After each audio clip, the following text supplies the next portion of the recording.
ಇನ್ನು ಚಂದ್ರು ಲಮಾಣಿದು ಅಲ್ಲಿನೂ ಕೂಡ ಗುತ್ತಿದಾರ ಸಂಘದ ಎಲ್ಲ ಸದಸ್ಯರು ಯಾವುದೇ ರೀತಿ ತೊಂದರೆ ಕೊಡದಂಗೆ ಅಭಿವೃದ್ಧಿ ಕೆಲಸವನ್ನು ಮಾಡ್ಕೊಂಡು ಹೊಂಟಿದ್ರು ಡಾಕ್ಟರು. ಇದೊಂದು ಷಡ್ಯಂತ್ರ. ಅವರಿಗೆ ಒತ್ತಾಯಪೂರ್ವಕವಾಗಿ ದುಡ್ಡು ಕೊಡುವಂಥ ಪ್ರಯತ್ನ ಹಲವಾರು ದಿವಸದಿಂದ ನಡೆದಿತ್ತು ಮತ್ತು ಕೆಲವೆಲ್ಲ ಆಡಿಯೋ ಗಿಡಿಯೋ ಕೂಡ ಹರಿದಾಡಿದ್ದಾವೆ. ಈ ಎಲ್ಲ ಹಿನ್ನೆಲೆಯಲ್ಲಿ ಮತ್ತೆ ಹಣ ಅವ್ರ ಕಡೆ ಸಿಕ್ಕಿಲ್ಲ.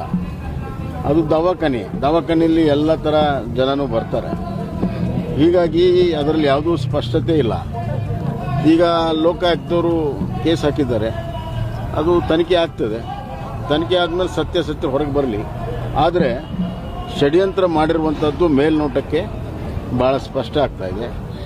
ಒಬ್ಬ ಯುವ ಡಾಕ್ಟರು ಒಳ್ಳೆ ಕೆಲಸ ಮಾಡಿ ಮುಂದೆ ಬರುವಂಥ ಈ ಸಂದರ್ಭದಲ್ಲಿ ಆ ತಾಲೂಕಿನಲ್ಲಿ ಅಲ್ಲಿಯ ರಾಜಕೀಯ ಮತ್ತು ಜಿಲ್ಲೆಯ ರಾಜಕೀಯ ಕರಿನೆರಳು ಅವನ ಶ್ರೇಯೋಭಿವೃದ್ಧಿಗೆ ಅಡ್ಡಿ ಬಂದಿದೆ. ಹಲವಾರು ದಿನಗಳಿಂದ ಪ್ರಯತ್ನವನ್ನು ಮಾಡಿ ಮತ್ತು ಈ ಥರ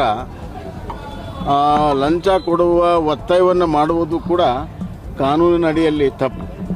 ಪ್ರಿವೆನ್ಷನ್ ಆಫ್ ಕರಪ್ಷನ್ ಆ್ಯಕ್ಟಲ್ಲಿ ಇವತ್ತು ಆಸೆ, ಲೋಭ, ಆಮಿಷ ತೋರಿಸುವಂಥದ್ದು ಮತ್ತು ಲಂಚ ಕೊಡುವುದು ಕೂಡ ಭಾಳ ದೊಡ್ಡ ತಪ್ಪು. ಹೀಗಾಗಿ ಎಲ್ಲ ಆಯಾಮಗಳಲ್ಲಿ ಸರಿಯಾದ ರೀತಿಯಲ್ಲಿ ತನಿಖೆ ಆಗಬೇಕನ್ನುವಂಥ ಒತ್ತಾಯವನ್ನು ನಾನು ಮಾಡ್ತೀನಿ. ಅಲ್ಲ, ಅದು ಎಲ್ಲವೂ ಅದರಲ್ಲಿ ಎಲ್ಲವೂ ಸೇರಿದೆ. ಆದ್ದರಿಂದ ಇದು ಸಮಗ್ರ ತನಿಖೆ ಆಗಬೇಕು. ಯಾವುದೇ ಒಬ್ಬರ ಒಂದು ಸಾರ್ವಜನಿಕ ಜೀವನವನ್ನು ಈ ರೀತಿ ಷಡ್ಯಂತ್ರದಿಂದ ಮುಗಿಸೋ ಪ್ರಯತ್ನ ಅದನ್ನು ಯಾರೂ ಕೂಡ ಒಪ್ಪುವಂಥದ್ದಲ್ಲ. ಅಂಥದ್ದನ್ನು ಯಾರೂ ಕೂಡ ಪ್ರೋತ್ಸಾಹ ಮಾಡಬಾರ್ದು, ಖಂಡಿಸಬೇಕು.